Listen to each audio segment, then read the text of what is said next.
You're here! Finally! Is something wrong? Monsieur Neuvillette and Lady Farina, they seem to have gotten into a dispute. Please go see for yourself.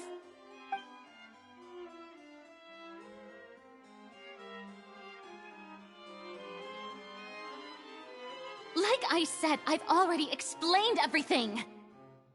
And yet the problem has not been properly solved. There is little space for excuses between us. It is not my intention to offend you, but please, tell me where you stand. You are the Hydro Archon Focalor, are you not? Look at this. This is a list of the victims from the recent Poisson incident.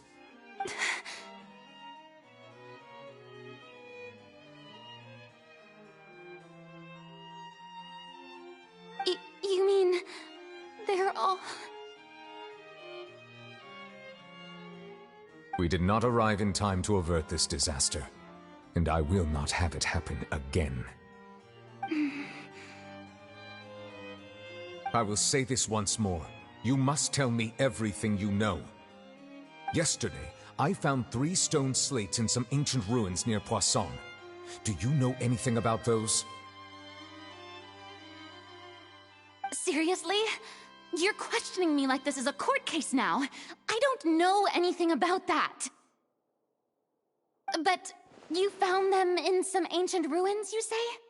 That's correct, which is why I came to ask you some questions. There should have been 4 slates, but one of them was missing. The other 3 feature different images that seem to correlate to the prophecy. The prophecy?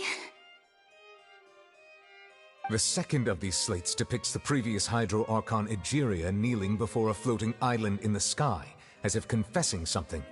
Do you know nothing of this either? I don't. I've never seen such slates. I'll ask you again. Do you really have no information regarding the previous Archon? My deciphering of the slates indicates that the Hydro Archon Egeria once had to confess to, or apologize for, a certain sin. If anyone would know about it, it should be you. All gods don't have the same secrets, you know. She was herself and I'm me. Is it really so strange that I know nothing? I understand your concerns, but I'm sorry. I just don't have anything to tell you. Forgive me for saying this now, Lady Farina, but I have long known of your various secret investigations into certain matters. There are several indications that you have been investigating the prophecy on the sly. This is not strange in itself, considering that you are the Hydro Archon. But it is strange that you should also claim to not know any of Egeria's secrets, as well as do nothing following your inquiries. You have never been as superficial as you have presented yourself to be, nor are you a fool. And yet, your behavior is very inconsistent.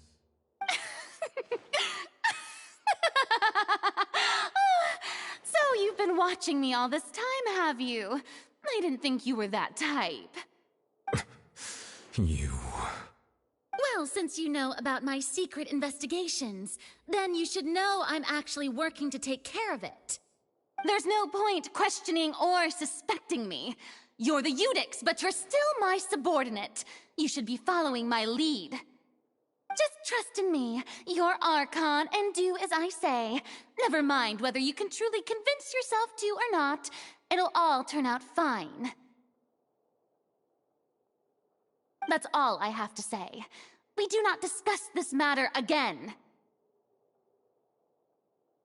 Oh, the opera's about to start. Toodles!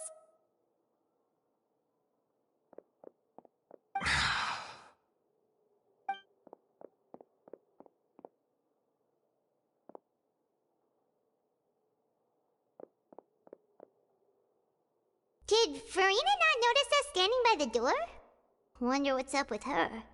She was smiling. She didn't seem in the mood to care if we were listening in or not.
I assume you've been outside for a while now? Oh, you noticed. Seems Farina didn't even realize we were here. She was in a great panic, though I cannot discern the reason. Our discussion reached impasses time and again, a state of affairs that we cannot allow to continue. Still, I do not understand. Dialogue is the basis for understanding, so why did she keep refusing to engage?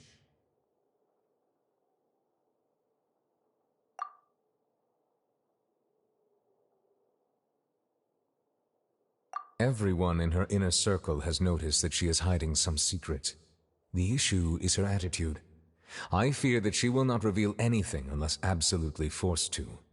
We may have to create a situation in which she will have no choice but to speak. Oh? Like what? Normally, people will only reveal the truth when standing trial. Perhaps we must have the Hydro Archon experience just such a scenario. But Farina's seen so many trials, and she's really good at dodging questions. How do we make sure that she won't just slip away at the first chance she gets? We will need to consider this thoroughly, join forces with various parties, and then do what we can. If at all possible, I would prefer to recuse myself from this affair, but we must prevent the prophecy from coming to pass.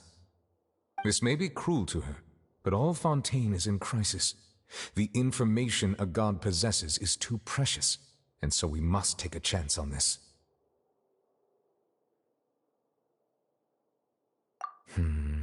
But who will lend us their aid to do such a thing?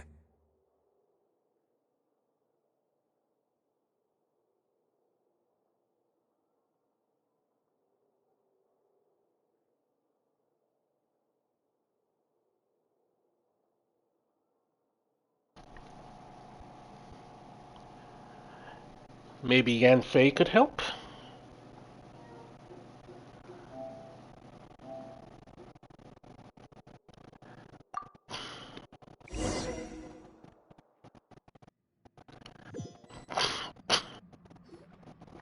Well, that's everyone, huh?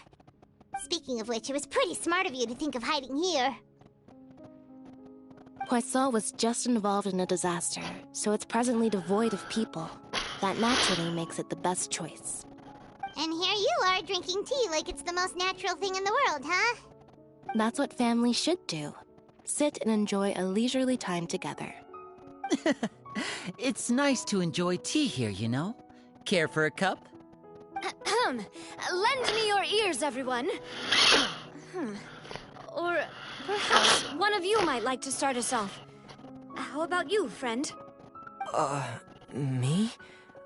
No, I don't think I can. Then, how about you, good sir? I fear that I will cause the mood on this boat to become as somber as it is in court. Well then, I guess we're lucky we've got a local like me to organize things. Wonderful, the spotlight at last. I guess I'll be facilitating things from here. That was a little long-winded, don't you think? Oh, you might be right.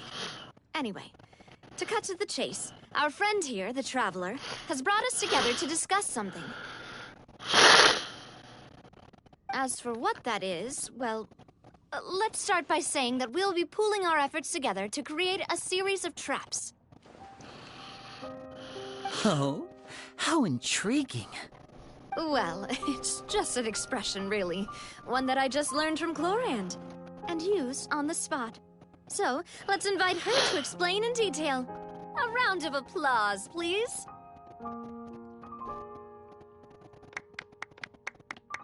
Huh? Didn't you say that you would be facilitating this? Oh, come now. Your work doesn't involve much public speaking, right? This is a good chance to practice. You might even pick up some fancy oratory tricks to impress your boss with in the future. I see. And what does my boss say? He is glad that you consider him your boss. Do go on.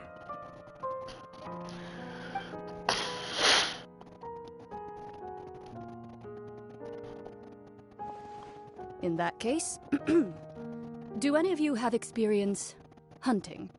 Not that I recall. Fremine and I once used a wooden stick in a basket to catch wild rabbits when we were younger. As for Lynette, oh, right. You were sick that day, weren't you? I've also gone diving to catch some fish before. Does that count? I'm afraid not. You may or may not have heard, but Fontaine once played host to a group known as the Marechaussee Hunters. Though that was their name, they did not hunt animals, but rather various monsters left behind by the ancient dynasty of King Remus. Today, Fontaine's monster population has already thinned greatly, so the hunters have blended back into society, taking up arms in other lines of work. They even left a unique methodology of hunting in their wake. A trap comprises of the following components: bait, a trigger, and a containment device. Sometimes a lethal implement will also be necessary to deal with the prey. So, if we were to build a trap together, right now, what would you choose to build it with?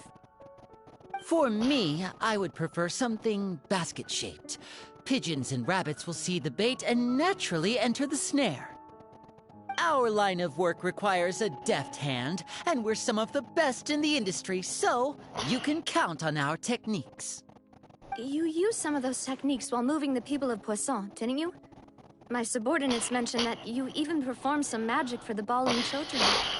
Yes, and I even managed to gather some intelligence in the meantime. I'm quite the multitasker if I do say so myself. I'm afraid I can't claim that as my strong suit. I prefer more stable methods, like placing bait in the water and waiting for the fish to come within reach. That's the kind of method I would count on. Calm and steady. Exactly the kind of person who would catch loads of fish. And I can be their assistant. With discretion, I'm sure. I'd probably use some sort of mechanical animal. Papa once bought me some small clockwork squirrels, mice, and such. When placed in the forest, they can attract others of their kind. I remember that you liked those too, didn't you? I did. And that would be a good way to go about it. If they're realistic enough, animals of the same kind will follow them all the way to the trap. What about you, Monsieur Neuvillette? I fear I do not have any related experience. That makes sense.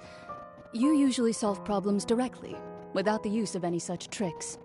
But I do have one more question for you, Monsieur. If we were to create a trap now, how would you design it? I would like for it to be effective, but bring no harm to the prey. A more gentle trap would be ideal. Kind, as always. However, our intention doesn't necessarily change the containment device and the type of implement we need. If we wanted to kill the prey in one strike, we would need a powerful implement.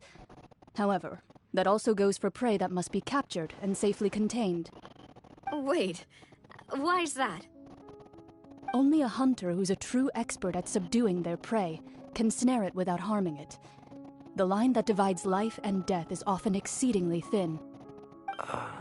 So are we going hunting together? Huh. We hadn't thought of seeing ourselves as hunters. It kinda works, but maybe it's still not the best metaphor. If our means of capturing and dealing with our prey is to put them on trial, then the hunting metaphor is actually quite accurate. But we shall require much more courage than any hunter to judge a god, a being whose seat is an exalted throne. Oh, so that's what's going on. Sounds very interesting.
It's been a tough few days, hasn't it? So much has been happening. Paimon didn't think the meetings would go on for so long, but everyone seemed pretty fired up, huh? Paimon thought they'd be at least a little frightened. Well, Fremily was, now that Paimon thinks about it, but everyone else just looked a little surprised.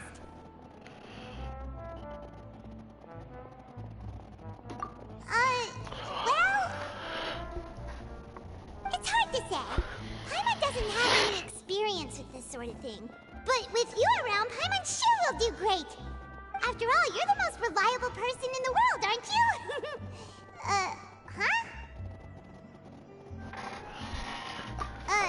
Did you just pour some tea? Paimon didn't notice you doing that at all. Then what's that? Paimon's never seen that cup before. Don't be frightened. I'm just joining you two for tea. I merely refrained from saying anything till now. Who's that voice? But there's no one here. Aw, have you forgotten me already? Wait, you are familiar. You're the voice we heard from the sky in Sumeru. The voice from the sky, I fear that description is wrong. Though, not completely wrong. You're feeling lost now, just as you were feeling previously. I sensed that confusion and thus came to you. Guiding people is an irresistible hobby of mine, after all. Consider me a passerby, just accepting a commission from my friend's disciple on a whim.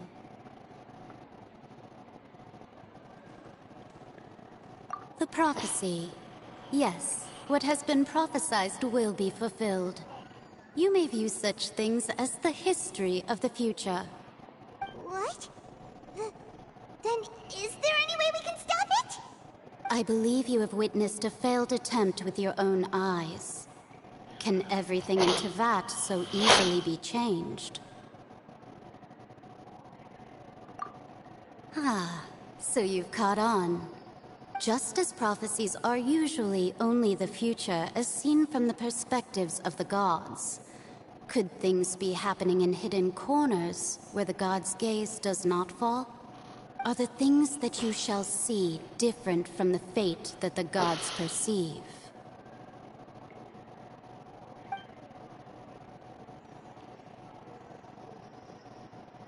What is she talking about? It all sounds really impressive and important and stuff, but it also sounds kind of scary.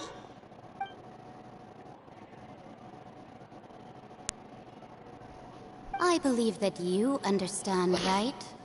Some things are insignificant, but others you must reach out to change. Ultimately, fate shall serve as your only guide, no matter what will happen in Teyvat's future. All you need to do is to play your part. This was good tea, by the way. Thank you for your hospitality. Well, that'll be all for today. The voice. It...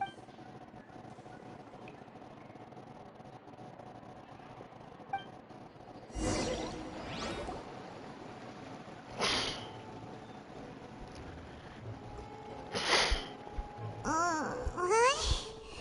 I want to hear someone talking. All right, coming! Hey, it's you who's getting lazy, okay? Well, I see I've walked in on some lively banter. Luna!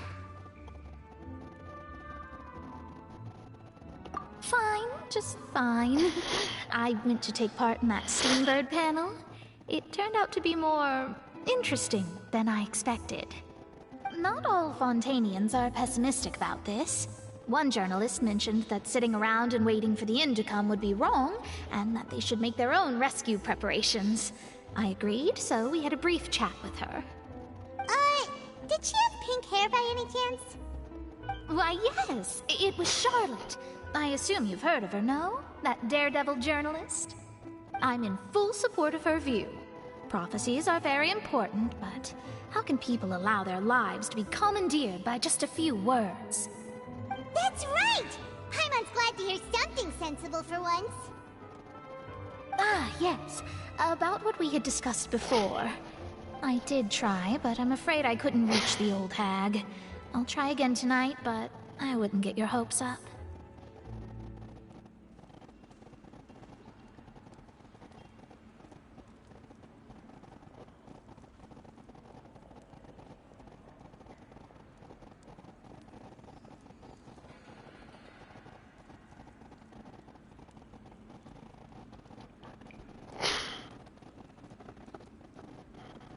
Huh?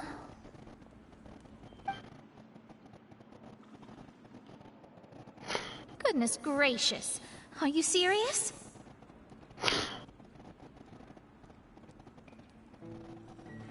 She said that even the god's gaze has blind spots. Pretty bold if you ask Paimon. Most people would believe the gods to be all-knowing, right? The Hexen Circle members are certainly anything but ordinary. As for the mage named Anne, the old hag has mentioned her a few times. She said that Anne's sense of direction is incredible, and that she loves guiding those who are lost. But I've never met her, and if she were still alive, she'd be... well, suffice it to say that the hag's at least a few hundred now, and Anne's been around for longer than that. Whoa, the Hexen Circle sounds like a scary group. But they must really stay in shape to live so long. Their abilities alone are pretty terrifying. If she came to see you personally, then the problem you're facing must truly be of great importance. Well, it's not like Paimon could understand anything she said. Yes, she was quite cryptic, but I suspect she means that there is still a way to turn things around. She didn't say when or what that would be, though, so... perhaps it is something that you cannot know right now.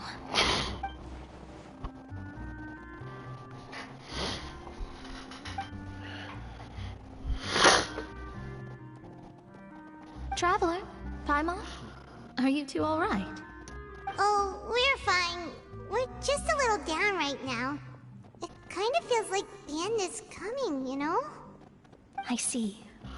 I feel that same sense of desperation, too. I guess you could consider me someone who has often witnessed fate. So far as I have seen, it cannot be swayed. But even so, I still hope for, and believe in, miracles. Astrology is eternal and rational, but fate may not be. It is cruel, but it can also be beautiful. Perhaps that's what En was trying to tell you. Not to lose heart, and to believe that what you are seeing playing out before you is not yet set in stone. I did originally think of steering clear of all this, but I couldn't. Even if this is all futile, I still wish to help everyone. If we don't struggle to the last, then how can we face the end when it comes? Huh. You do have a point. There I go, talking about astrological principles again. Sorry about that. The moment I start talking about work-related stuff... I need to get going.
It was worth trying to comfort you, even if only a little. I believe that you'll help those who are struggling in the same way I did. I suppose that might be why we always seem to meet by coincidence. Paimon feels kinda moved by what Mona said. But also kinda sad, too. Hey, Traveler. Paimon suddenly feels like going outside for a walk. Let's go. Let's walk around the city.